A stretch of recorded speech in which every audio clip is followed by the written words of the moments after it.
다음 주일이 서울신학대학 주일입니다. 매년 우리가 서울신대 주일에는 헌금을 해서 보내고 있습니다. 헌금 봉투가 준비되어 있지 않은데 각자 준비하셔서 우리 다음 미래, 한국교회의 미래를 책임지는 우리 서울신학대학을 위해 함께 참여해 주시기 바랍니다. 코로나19로 인해서 식당이 멈추고 오후 예배를 계속 드리지 못해 사실 저의 마음에 좀 편치 않는 부분이 있었습니다. 하나님 앞에 엎드려 기도하는데 하나님이 이번 기회에 모든 성도들의 가정 예배를 살려라. 그것이 더 중요하지 않니? 주변의 가정이 무너지는 소리를 듣고 있지 않느냐? 끔찍한 이야기들이 계속해서 매스컴에 나오고 있는데 역촌교회 가정부터 건강하게 세워라. 그러기 위해서 오후 예배 못 드리니까 대신에 가정 예배를 드려라. 이런 마음을 주셔서 다시 이제 가정에서 예배 드릴 수 있도록 주보에 간지를 만들었고, 또 우리 교회 소그룹 예배서에 보면 매주 거기에 나오는 내용을 가지고 설계하고 있습니다. 그 책에다가 받은 은혜, 그리고 앞으로 나는 한 주간 동안 어떻게 살겠다, 이런 걸 써가지고 가정 예배 때 그런 걸 나누는 거예요. 오늘 주일 예배 시간에 나는 이런 은혜를 받았고 일주일 동안 이렇게 살아보겠다. 그 다음 주에는 이렇게 살아보니까 이런 은혜가 있었다. 그리고 또 그 주에 말씀을 가지고 서로 나누는 것입니다. 2020년 코로나19로 인해서 우리가 잃은 것도 많지만 2020년을 통해 성경 일독 이상 읽는 것, 성경 읽기와 가정 예배가 회복된다고 한다면 우리는 잃은 것보다 얻은 것이 훨씬 더 많다. 부부 좋습니다. 혼자 드릴 수 있습니다. 또 자녀들과 함께 드릴 수 있습니다. 2020년에 가정 예배를 살린다. 그런 은혜가 있기를 축복합니다. 오늘은 6.25 70주년을 맞이하는 주일입니다. 6.25 때에 세 개의 기적이 일어났다. 이런 글을 제가 보았습니다. 1950년 6월 25일 새벽 4시에 공산군은 350대의 탱크를 앞세우고 38선을 넘습니다. 파죽지세로 밀려와서 3일 만에 서울이 함락이 됩니다. 그런데 놀라운 것은 서울이 함락된 다음에 공산군이 3일 동안 서울에 머물러 있었던 거예요. 그냥 그 여세를 밀어서 밀고 내려갔으면 유엔군이 오기 전에 남한은 끝나는 겁니다. 그런데 왜 3일 동안 머물러 있었느냐 추측하는 거예요. 서울이 점령당했다는 소식이 전국으로 퍼지면 전국 곳곳에 있던 좌경 세력들, 소위 남로당이라든가 이런 세력들이 곳곳에서 봉기해서 그냥 적화 통일이 된다. 이런 착각을 김일성이 한 거 아니냐. 그렇지 않으면 왜 3일 동안 물론 하나님이 하신 것입니다. 두 번째 기적은 유엔에서 이제 결의를 해야 됩니다. 지금 북한이 남한을 침공하고 있는데 유엔군을 파송하기 위해서 결의를 해야 되는데 거기에 상임 이사국이 5개예요. 근데 거기에 소련의 대표가 그날 참석을 하지 않았습니다. 한 사람만 참석해서 반대를 하면 안 되는 거예요, 이게. 그런데 참석을 안 한 거예요. 왜 안 했느냐? 아파서 못했다 이런 일설도 있지만 사실은 그 당시에 상임 5개국 중에 대만이 들어와 있었습니다. 그런데 소련은 대만이 아니라 중공군이 들어와야 된다. 이것 때문에 시위를 벌이면서 참석을 안 했다는 거예요.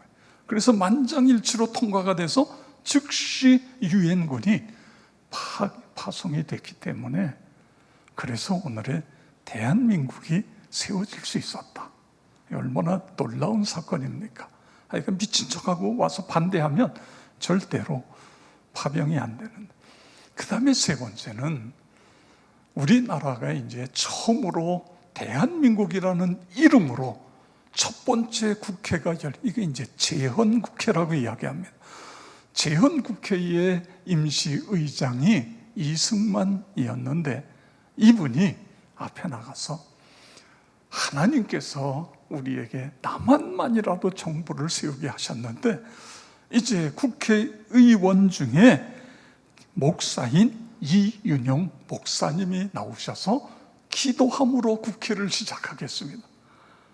우리나라가 기독교 국가가 아니에요. 여러분 1948년대는 기독교 인구가 불과 얼마 되지 않아요. 그런데 첫 번째 나라가 시작하는 국회에서 하나님께 기도하면서 국회가 열렸다는 거예요. 이 얼마나 놀라운 일입니까? 글쎄요. 그래서 하나님께서 이 나라를 축복하신 것 아닌가 이런 생각이 듭니다. 일제의 나라를 빼앗겨서 36년 동안 나라가 없이, 그리고 일본이 전쟁을 위해서 모든 것들을 다 쓸어가잖아요. 전쟁 물자로 다, 심지어는 숟가락까지 다 뺏어가는, 아무것도 없었어요. 이런 가운데에 3년 동안 전쟁이 돼서 이 강토가 완전히 쑥대밭이 됐어요. 그런데 여기서 어떻게 오늘의 대한민국이 이렇게 강국 대한민국으로 세워질 수 있었느냐, 그거예요. 이게 세계의 첫 번째입니다. 이런 일이 세계사에 있을 수 없는 건데, 하나님께서 이 민족을 쓰시기 위해서 하나님이 도우시고 하나님이 인도하셨다.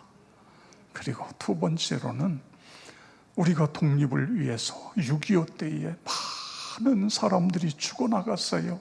얼마나 많은 사람들이 피를 흘렸습니까? 그들의 피가 있었기 때문에 오늘의 한국이 있었다. 우리는 그 사실을 잊으면 안 됩니다. 나라를 위하여 생명 바쳤던 분들의 자손들을 이 나라가 책임져야 될 의무가 있는 것입니다. 그런 일들이 나라 안에서 곳곳에서 일어날 수 있도록 우리가 계속해서 기도하고, 자유대한민국이, 이 대한민국이 계속 지금보다 더 잘 살고 세계에 더 많은 선교사를 파송하고 이런 일이 일어나게 해 주십시오. 여러분 기도할 때마다 꼭 나라를 위해서 기도해 주시기를 바랍니다. 우리의 언어 중에 나라고 써야 되는데 우리라고 쓰는 경우가 있어요. 내 가족이 아닌데도 거기서 이야기하면서 우리 가족 뭐 이런 이야기를 합니다. 다른 사람들하고 내 자녀 그래야 되는데 우리 자녀 이런 이야기를 하죠. 이제 다른 교회 신자들하고도 이야기하다 보면 그냥 우리 교회가 아니라 내 교회가 맞는데 우리 교회. 그럼 왜 우리나라 사람들이 나라고 이야기해야 될 때에 왜 우리라고 이야기를 하느냐? 그런 원인이 어디에서 생겼을까? 대가족 제도 속에서 자연스럽게 그렇게 굳어졌다, 이런 의견이 있습니다. 또 하나는 우리나라가 옛날에는 농경사회였어요. 농경사회에서는 혼자 해가지고는 살 수가 없습니다. 함께 더불어. 그래서 그러다 보니까 우리도 모르는 사이에 나라고 해야 될 때도 우리, 이것이 이제 습관화된 것이 아니냐, 이런 이야기예요.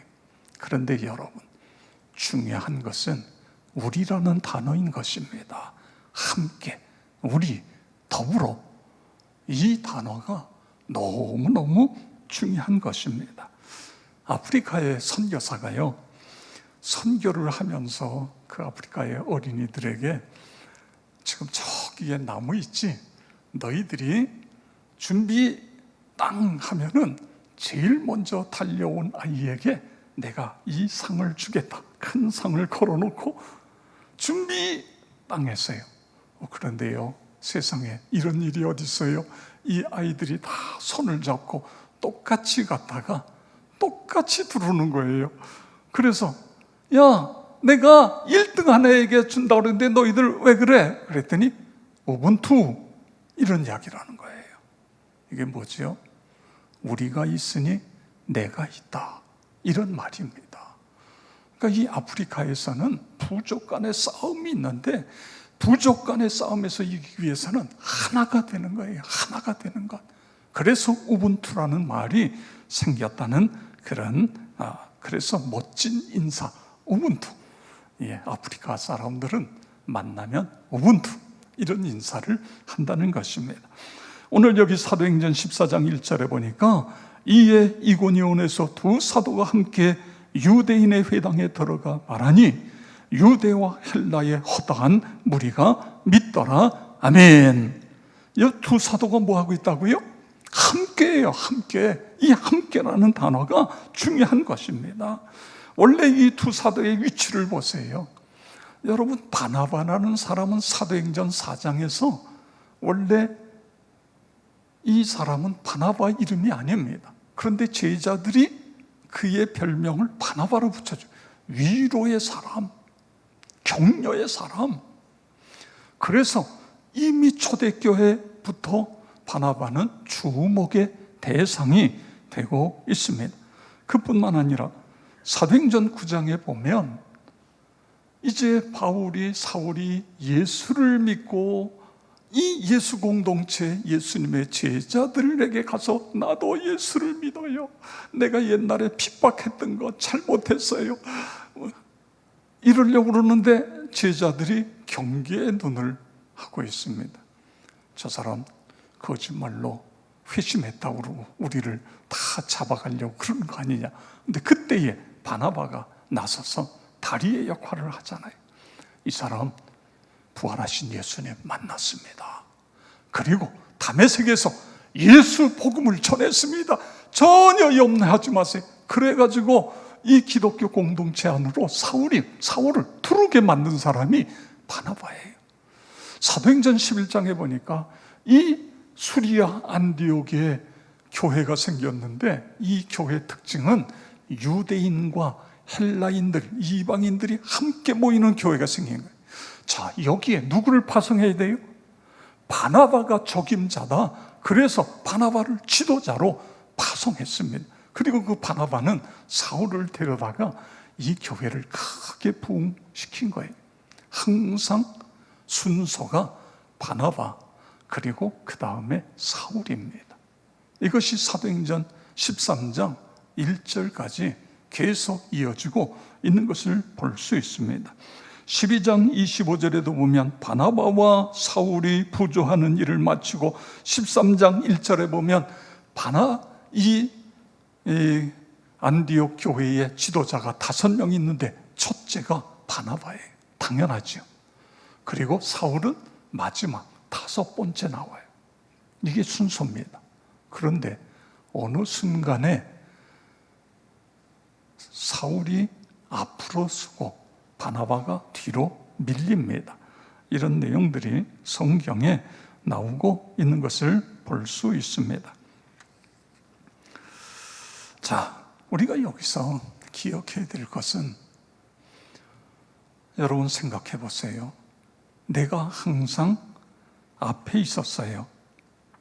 그런데 어느 순간에 내가 뒤로 밀리고 내 뒤에 있던 사람이 내 앞에 와 있어요. 그러면 어떻습니까? 여러분에게 그런 일이 일어났다면 여러분 어떠세요? 마음이 참 많이 어려워요. 저에게도 그런 일이 있었습니다. 근데 저는 크게 그거 신경 안 쓰고 그렇게 했습니다만 이런 경우가 어디에서나 일어날 수 있습니다. 앞에서 말씀드린 것처럼 이미 초대교회에서의 바나바라는 위상이 대단하잖아요. 사울은 어떻게 보면 바나바가 옆에서 세운 인물과 같은 그런데 이게 뒤바뀌어요. 사울이 앞에 나오고 바울로 나오고 바나바는 뒤에 나와요. 그런데도 1절에 보면 둘이 하나가 되어 있어요. 복음을 전해요. 그러니 여러분 생각해 보세요. 우리 하나님이 얼마나 기뻐하셨을까? 정말 바나바, 너 대단하다. 내가 너를 기뻐한다.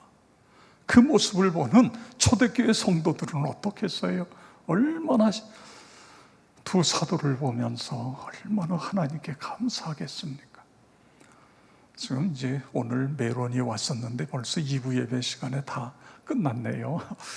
이 메론을 재배하는 장로님이 옛날에 제가 오산에서 목회할 때에 이번에 원래 그 화성군 군청의 공무원이었습니다.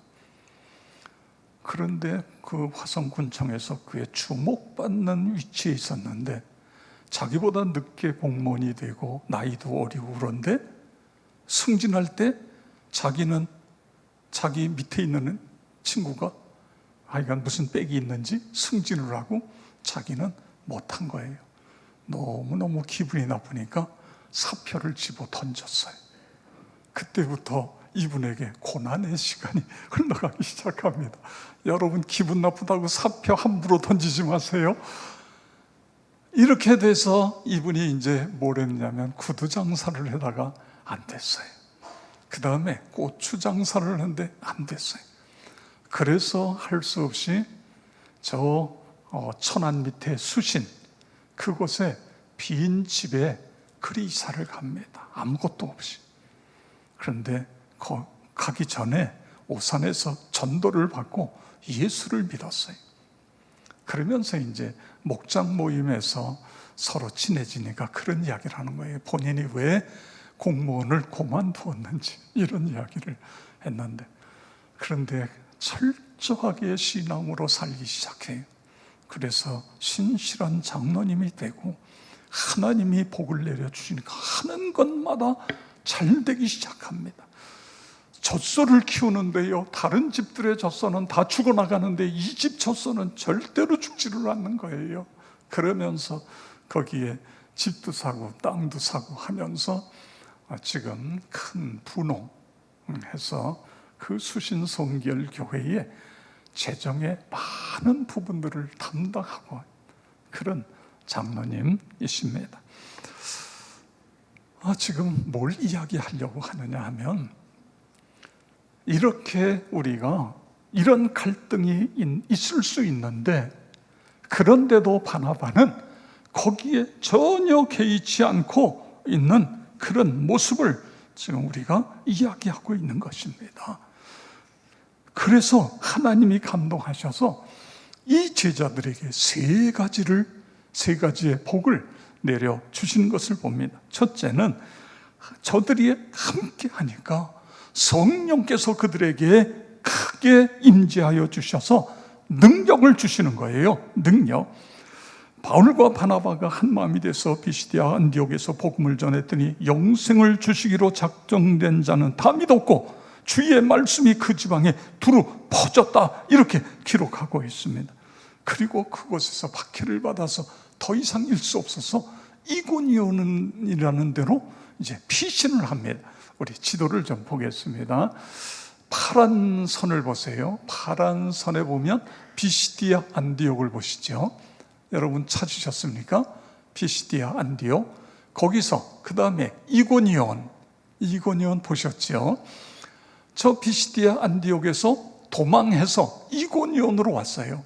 그리고 이고니온에 와서도 역시 담대하게 복음을 전했더니 많은 열매가 맺혀졌습니다.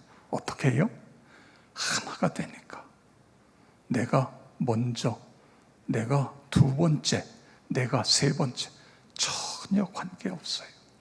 예수님 복음만 전해지면 예수님의 존귀하신 이름만 높여지면 상관없다.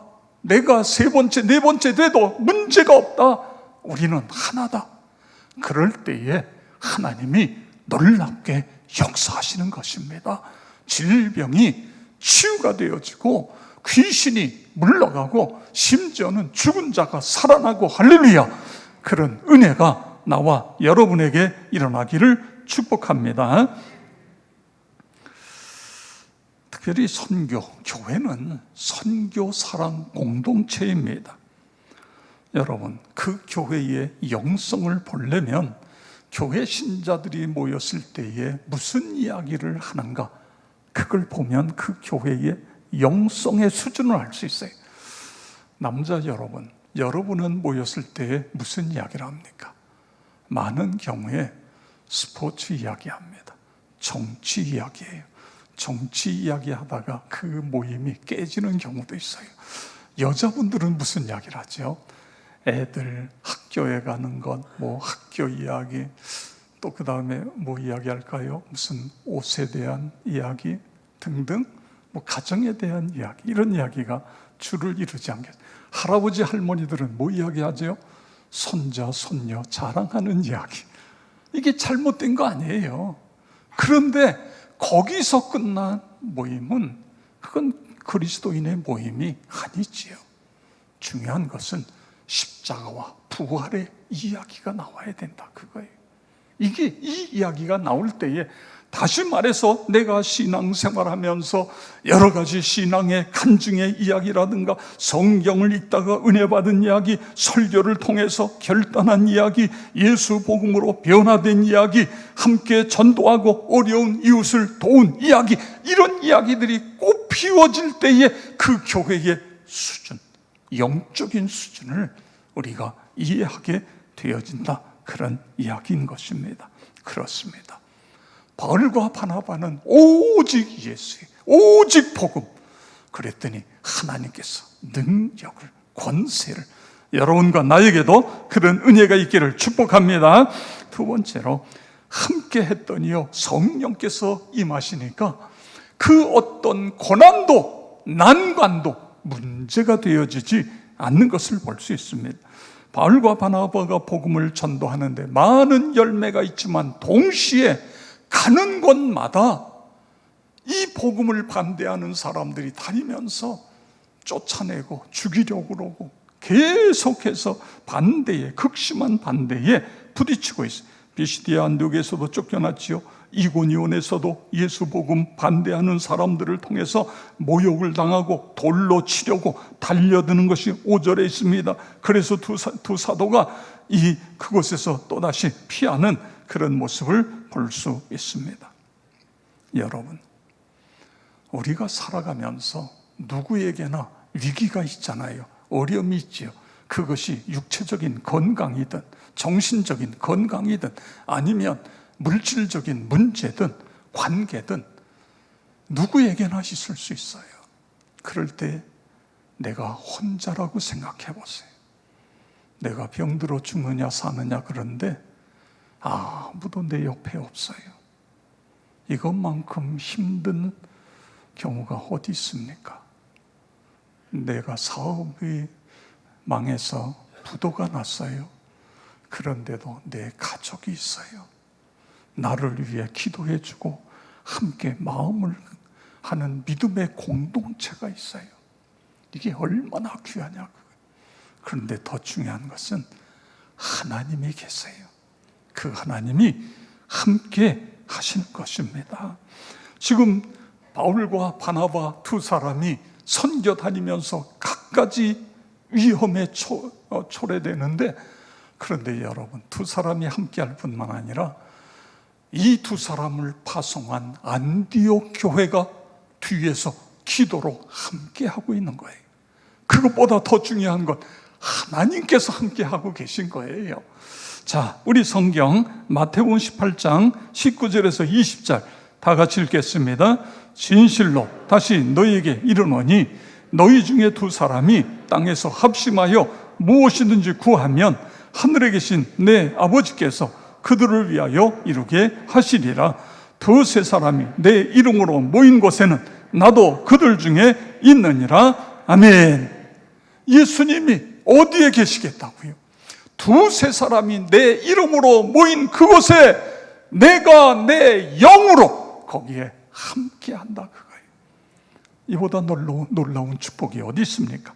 오늘 여기 사도행전 14장 3절에 보세요. 두 사도가 오래 있어 주를 힘입어 담대히 말하니 주께서 그들의 손으로 표적과 기사를 행하게 하여 주사 자기 은혜의 말씀을 증언하시니. 아멘. 두 사도가 하나가 돼서 오래 거기서 복음을 전했더니 기사와 표적을 하나님께서 나타나게 해 주셨다, 그런 말씀인 것입니다. 여러분, 하나가 되는 것의 반대가 무엇일까요? 서로 갈라서고, 서로 싸우고, 서로 다투고, 이거는 망하는 길입니다. 교회의 비극이 뭐지요? 하나가 되지 못하고 서로 나누어지는 거예요. 성도들 간에 서로 분쟁하고 다투는 것입니다. 이보다 더 큰 비극이 어디 있어요? 여러분, 그 싸우는 교회에 하나님이 함께 하실 수 있어요? 싸우는 교회에 하나님이 그 교회에 부흥을 주시겠습니까? 싸우는 그 교회의 신자들에게 하나님이 복을 내려 주시겠습니까? 우리는 내가 손해를 봐도, 내가 좀 화가 나도 하나가 되는 일이 있다고 한다면 뒤로 물러서는 거예요. 왜냐하면 하나가 되는 가치가 너무도 소중하기 때문에 그런 것입니다. 내가 뒤로 물러서서 내 이 공동체가 하나가 된다고 한다면, 내가 뒤로 물러서서 우리 가정이 하나가 된다고 한다면, 부모와 자식이 하나가 된다고 한다면 한 발 뒤로 물러서는 거예요. 그것이 승리하는 길인 것입니다. 그 모습을 하나님이 보시는 것입니다. 그래서 하나님이 복을 주세요. 다툼이 있는 곳에는 사탄 마귀가 침투하는 것입니다. 그렇기 때문에 우리는 여하튼 힘을 합쳐서 하나가 될 때에 주님도 함께 하신다, 그런 은혜가 있기를 축복합니다. 그 다음에 세 번째로 함께 할 때 성령께서 충만히 임하셔서 기쁨과 감사가 넘치도록 그렇게 만드시는 것입니다. 13장 52절에 보면 바울과 바나바가 많은 어려움과 핍박 중에도 함께하니까 기쁨과 성령이 충만해졌다, 이렇게 기록하고 있는 것입니다. 삶을 함께 나누고 인생을 함께 걸어갈 수 있는 사람이 곁에 있다고 한다면 여러분, 고통이 문제가 됩니까? 고통은 나누어서 반으로 줄고, 그리고 기쁨과 감사는 서로 나누어서 배가 되는 그런 은혜가 있게 되어지는 것입니다. 로마에 가면 우리 그리스도인들은 카타콤베라고 하는 데를 꼭 가게 됩니다. 제가 2, 3년 전에 그 헝가리에 갈 때에 로마에 그 같은 팀들은 저쪽 로마 남쪽으로 갔어요. 근데 저희는 이제 주일날 헝가리를 가야 되기 때문에 거기를 빠지고 따로 사람을 사서 차를 대절해서 카타콤베를 갔었습니다. 이 카타콤베라고 하는 것은 지하에 그리스도인들이 지하 무덤 속에 숨어 들어간 거예요.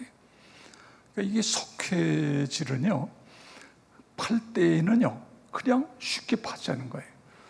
홈이나 이런 거로 그냥 파면 그냥 굴이 돼요. 그냥 긁어내기만 하면 돼. 그런데 이 판대에다가 여기에 산소가, 바람이 들어가서 산소가 들어가면 이것이 돌처럼 굳어지는 거예요. 그래서 이 굴이요 얼마나 완전히 요새입니다. 여행객이 들어갔다가 길을 잃고 죽었어요. 그래서 그 다음부터는 깊이 들어가지 못하도록 막아놨습니다. 곳곳에 묘가 있어요. 묘가. 여러분, 이 동굴은요 공기의 질이 상상할 수 없을 정도로 나빠요. 사람이 거기서 썩고 있으니까요.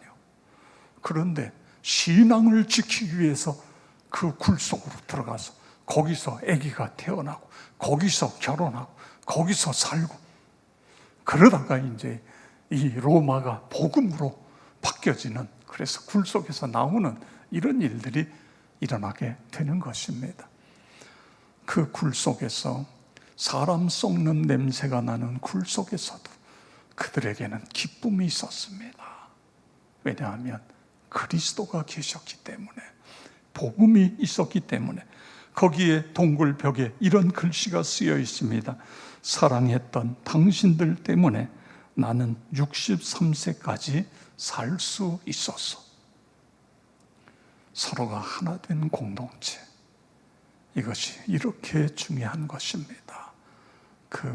그들 중에 나는 예수 안 믿겠어 그러면 그때부터 자유예요.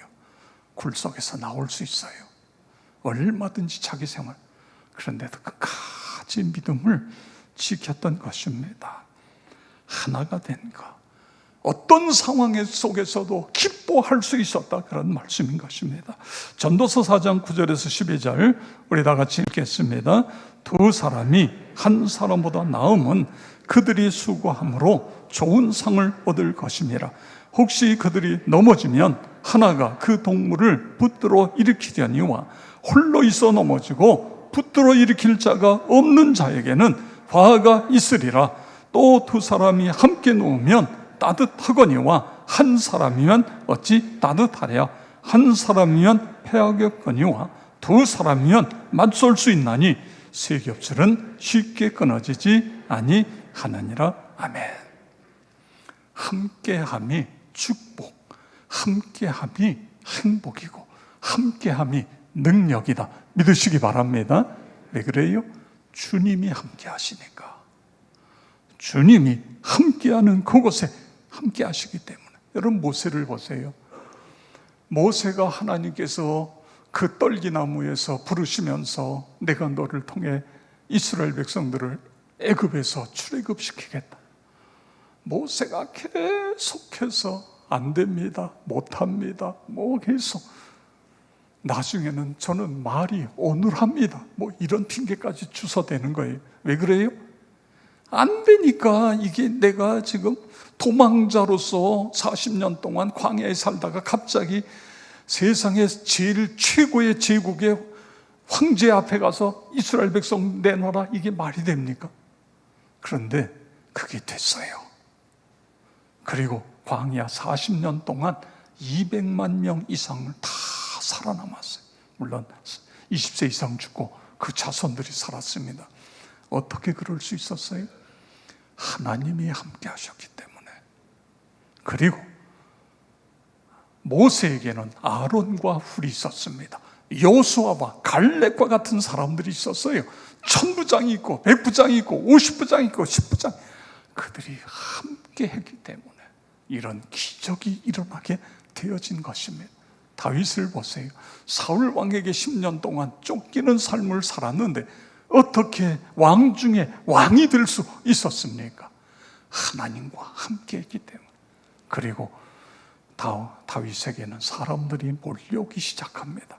그들과 함께 했기 때문에 이런 일이 일어날 수 있었습니다. 시편 133편 1절에서 3절 읽겠습니다. 형제가 연합하여 동거함이 어찌 그리 선하고 아름다운고. 거기서 여호와께서 복을 명하셨나니 곧 영생이로다. 아멘. 하나가 되는 그곳에서 하나님이 명하셨어요. 영생이다, 복이다, 영생이다. 그렇습니다. 성도 여러분, 내가 하나 되려고 노력하는 것 중요합니다. 그런데 더 중요한 것은 성령께서 내게 충만히 임하시면 우리는 하나가 되는 거예요.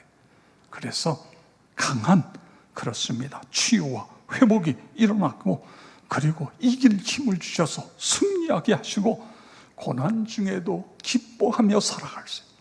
나와 여러분 모두가 그렇게 되어지기를 주의 이름으로 축원합니다.